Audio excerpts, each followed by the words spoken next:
Gustong-gusto mo ba na siya ay hinding-hindi titigil sa kakaisip sa'yo? At sa lahat ng oras o bawat minuto, pakakaisipin ka niya. Kahit anong busy niya at kahit ano pa ang gawin niya, ay palagi kanyang maalala, palagi kanyang iti-text, i-chat o tawagan, malayo o malapit man kayong dalawa sa isa't isa. Kaya kung gusto mo na maging ganito ang partner mo sa'yo, ay gawin itong ritual na ibabahagi ko sa inyo ngayon.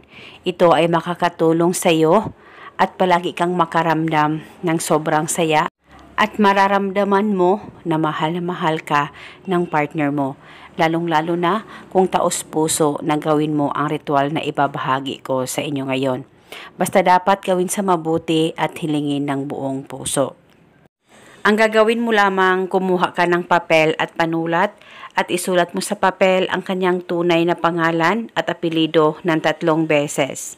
At pagkatapos, lagyan mo lamang ng kaunting laway mo ang papel na sinulatan mo ng kanyang pangalan.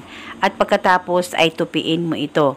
At kumuha ka ng plastic o ziploc at ilagay mo itong ritual. At pagkatapos, hawakan saglit, ilapit sa baba mo, ipikit ang mga mata mo, pakaisipin mo siya ng mabuti at ibulong mo ang spell na ito.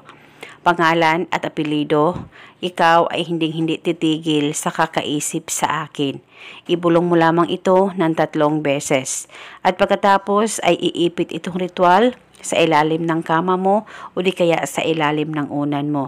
At paniguradong pakakaisipin kanya bawat oras o bawat minuto.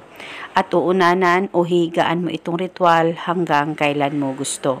At kung sakaling okay na kayo at sobrang nararamdaman mo na ang pagmamahal niya at palagi ka na niyang iniisip, ay pwede mo nang ihinto ang ritual, kunin ang papel at sunugin. At pwede ka rin naman gumawa pa ng iba't ibang ritual na binahagi ko. Basta depende po sa inyo kung ano ang gusto nyong gawin na ritual na tugma po sa relasyon ninyong dalawa ng partner mo. Basta pagkatapos mong panuurin ang ritual na ito, i-comment mo lamang, I claim it. At eto muna sa ngayon, maraming salamat po sa panunood. May God bless us all.